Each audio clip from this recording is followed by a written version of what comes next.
Hello, I wanted to talk a little bit, I don't know if I'll call this a circle video or something else yet, but I wanted to talk a little bit about sleep paralysis. I can't pronounce the word. Paralysis, whatever. When you get paralyzed when you're sleeping. Anyway, we watched a movie tonight that was about some people that were experiencing this. Was a typical horror movie. There was some force, some evil thing attacking people at night. And I wanted to give some advice for the real world life application of how to deal with when that kind of stuff is happening.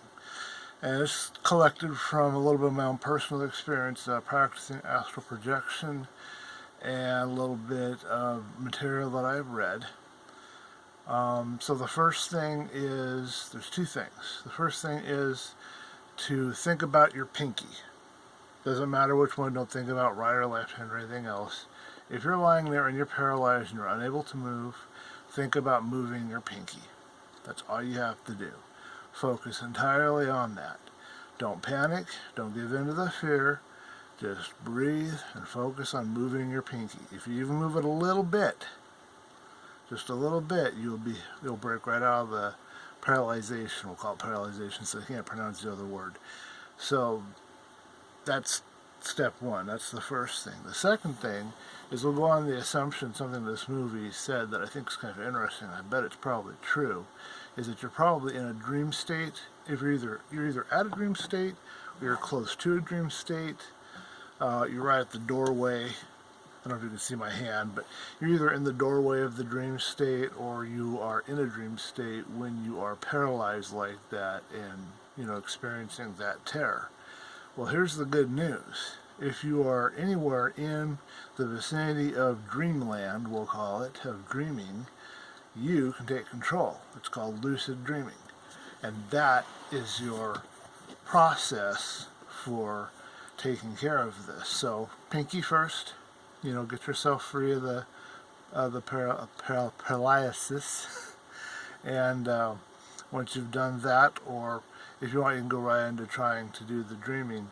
But before you go to sleep, if you're experiencing night terrors and this paralyzation or this sort of thing, before you go to bed, set the intention that when I wake up feeling paralyzed, or when I wake up feeling powerless, or when I wake up feeling afraid, find the phraseology that works for you. But when I wake up feeling whatever, however you would word the state that you're in, I will know that I am dreaming.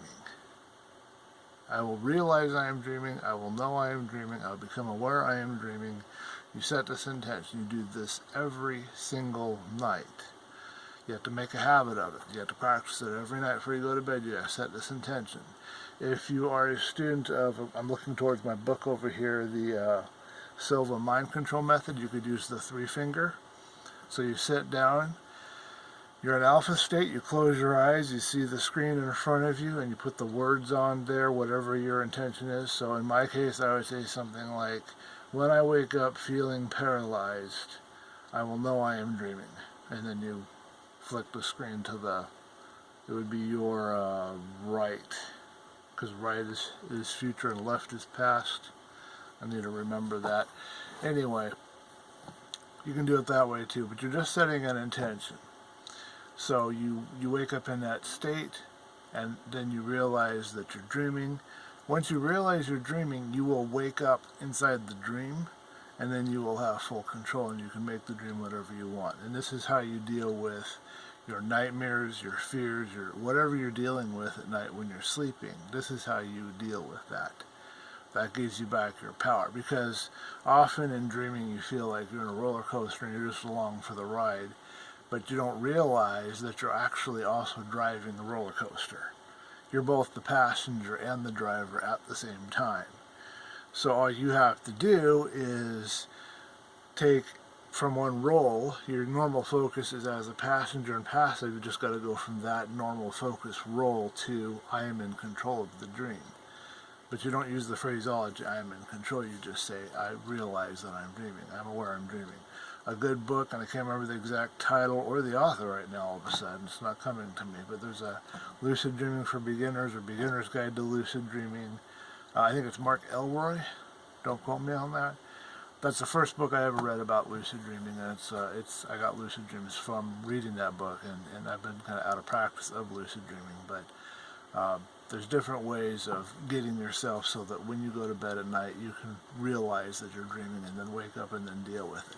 And don't buy into the hype that people say that it's unhealthy or you shouldn't do this or whatever. There's absolutely no scientific basis or proof of that. There's no proof that, you know, dreaming normally is somehow healthier, just being the passenger is somehow healthier than taking active control. I don't think our society understands or works enough with dreams. Its answer seems to be science, what is rational, what can be measured, what can be messed with or interacted with the senses, and it does very poorly with the irrational, the spiritual, the non-logical, these sort of things. So you can't find your solution to dream type issues in the realm of, most of the realm of the science of Western civilization anyway. You can't do it, it won't work. You've got to find a spiritual, irrational, non-logical, unable to be sensed, more felt kind of methodology. So this is what you need to do if you want to get in there and take control. You just start lucid dreaming, and feel free to lucid dream as much as you want. And if you could lucid dream every night for the rest of your life, I think the results would actually be pretty amazing. It would be cool to be somebody that could do that. As it is, that you'll probably only be able to lucid dream occasionally. Good news for you, if you're having nightmares, night terrors, and this sleep paralysis, that sort of thing, it should be easier for you to become lucid. So it's kind of a blessing in disguise, if you will, you know, for that. So that's your 2 tips. If you're lying there and you can't move and you're scared out of your wits, first of all, just feel what you feel, realize you're feeling fear, try to let it go as best you can, just focus on, you know, don't really focus on your breathing, but just breathe if you're aware or able to breathe, depending on how you're experiencing this reality, and just think about and focus on, I'm going to move my pinky, I'm moving my pinky, moving my pinky. And it's not just thought, you're actually, it's more than just thought, it's actually, you know, this whole kind of intention, kind of mindset, everything, all your energy is on, I'm going to move this pinky.